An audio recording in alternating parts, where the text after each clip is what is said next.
Podcast de l'article de Taoufik Boutchiche publié sur l'odj.ma.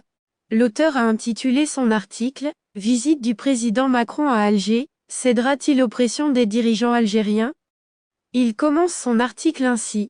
Nous commencions à nous habituer à réduire l'importance du gaz et du pétrole sur la scène diplomatique internationale. En effet, avant la guerre en Ukraine, la détente des prix sur les marchés pétroliers, ainsi que la priorité à la décarbonation de l'économie mondiale, avait placé la question des hydrocarbures en arrière-plan des priorités stratégiques à l'échelle internationale. Mais la recherche d'alternatives à l'approvisionnement russe, qui fournit 40% du gaz à l'Europe, a réinstallé la question énergétique au centre des tractations diplomatiques à l'échelle internationale. L'auteur poursuit son article ainsi. La visite du président Macron à Alger du 25 au 27 août prochain, reportée auparavant à plusieurs reprises, n'est sans nul doute pas étrangère à ce contexte. En effet, la presse française présente la fourniture du gaz algérien à la France, comme étant au cœur des discussions. Accessoirement, seront également discutés, selon ce qui est rapporté, les points relatifs à l'islam de France et à la régulation migratoire, délivrance de visas contre facilité de retour des migrants clandestins présents sur le sol français. En cette période de recherche d'alternatives au gaz russe, la diplomatie pétrolière a gagné du terrain sur la scène internationale. Dirigeants américains et ceux des Européens dépendants de la Russie se tournent vers les autres pays pétroliers à travers le monde.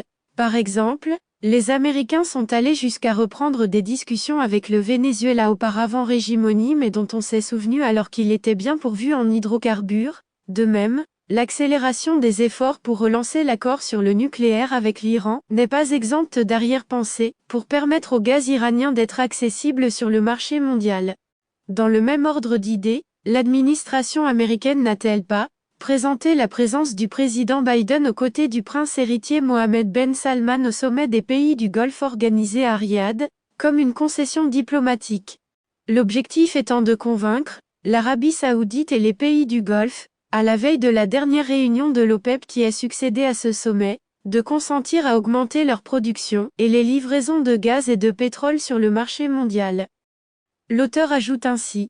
Du côté européen, la diplomatie énergétique a repris également une place prépondérante. La récente visite en juillet 2022 du chef de gouvernement italien Mario Draghi avant de quitter son poste semble avoir inauguré le ballet des visites de chefs d'État à Alger. Monsieur Draghi a bien souligné dans ses déclarations qu'il attendait d'Alger des livraisons supplémentaires de gaz algérien afin de desserrer la dépendance envers la Russie. L'Algérie représente en effet le troisième exportateur de gaz vers l'Europe après la Norvège et la Russie. La Sonatrach, acronyme de la Société nationale algérienne de pétrole et de gaz, fournit par exemple le quart du gaz respectivement consommé en Italie et en Espagne. Du côté français, les gouvernements français et algériens ont renouvelé en avril 2022 les contrats gaziers. La France à travers la société française Engie s'engagerait à acheter à l'Algérie plusieurs milliards de mètres cubes de gaz par an. En juillet 2022, la presse s'était faite l'écho en outre d'un accord entre la Sonatrach et les groupes italiens Eni, américain Occidental et français Total concernant le partage de production pétrolière et gazière d'une durée de 25 ans sur un site situé au sud-est algérien, pour d'un montant de 4 milliards de dollars. L'auteur précise ainsi. Du côté marocain, il y a lieu de s'interroger, si le gouvernement algérien ne profitera-t-il pas de cette visite et de cette situation de vulnérabilité énergétique, pour peser de tout son poids pétrolier et gazier sur la relation bilatérale entre la France et l'Algérie ? Cela serait de bonne guerre s'il s'agit de régler pour chacune des parties les problèmes internes, crise économique, Irak, visa, et pour la France de consolider le partenariat entre les deux pays. Mais, cela serait très malvenu si Alger entend tirer des avantages diplomatiques aux dépens du Maroc et de la position française sur la question nationale.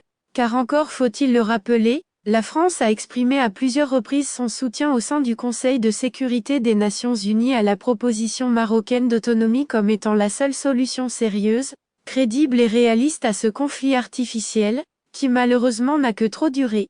En effet, il faut espérer que du côté algérien, il n'y ait pas de surenchérissement lors de cette visite, dans le sens inverse. L'auteur conclut son article ainsi.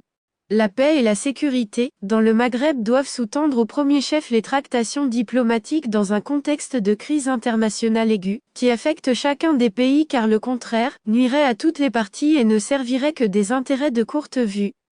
Rédigé par Taoufik Boutchiche, et lu par l'intelligence artificielle de l'ODJ Media. N'oubliez pas de télécharger notre application l'ODJ Mobile sur Android et iOS, et de vous abonner à notre chaîne YouTube l'ODJ TV, si vous souhaitez être au courant des dernières actualités, podcasts et émissions télévisées.